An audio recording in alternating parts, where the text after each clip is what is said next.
just plain magical. And if you have seen it, well, stick around because we're going to unpack every little detail about this gem without giving away any of the story's surprises.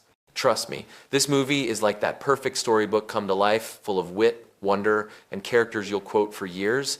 By the end of this, you'll be racing to hit play. So, let's jump right in and explore what makes this film so special. First off, let's talk about where it all began. The Princess Bride isn't just a movie. It started as a novel written by the brilliant William Goldman back in 1973.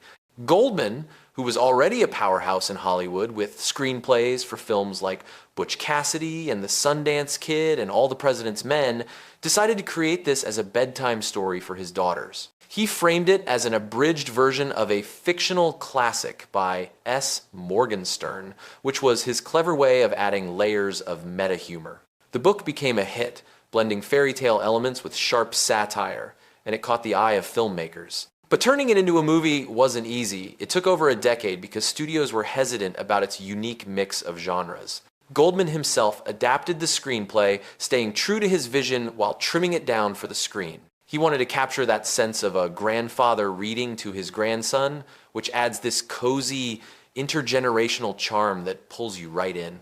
That's the foundation, a story born from love and imagination, designed to appeal to kids and adults alike. Now, directing this masterpiece was Rob Reiner, a name you might know from classics like When Harry Met Sally, A Few Good Men, or Stand By Me. In 1987, Reiner was coming off the success of This Is Spinal Tap, his mockumentary that showed off his comedic chops. He was 40 years old at the time and brought a perfect balance of humor and heart to The Princess Bride. Reiner fought hard to get the film made, believing in its potential even when others didn't. He assembled a team that included producer Andrew Scheinman and Norman Lear's Act 3 Communications, with distribution handled by 20th Century Fox. The budget? A modest $16 million, which in the late 82nds was reasonable for a fantasy film, but not blockbuster level. They stretched every dollar, filming mostly on location in England and Ireland to capture those lush, fairy tale landscapes without relying on heavy special effects. Places like the Peak District in Derbyshire stood in for the rolling hills, and Haddon Hall provided that medieval vibe for interiors. Even the Cliffs of Insanity, wait, no spoilers, but let's just say the locations are epic and add to the film's timeless feel. Speaking of the look, the cinematography was handled by Adrian Biddle, who later worked on films like The Mummy and V for Vendetta. He used practical effects and real stunts to keep things grounded yet fantastical.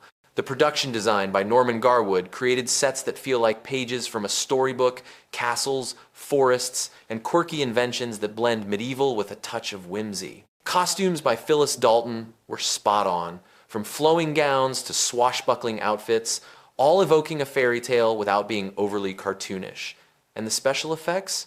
Supervised by Nick Alder, they included some clever wire work for action scenes and makeup by Maggie Weston that transformed actors into memorable characters. Everything was done with a wink.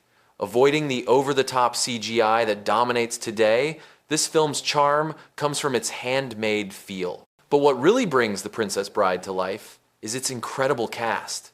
Leading the way is Cary Elwes as the dashing hero Westley. Elwes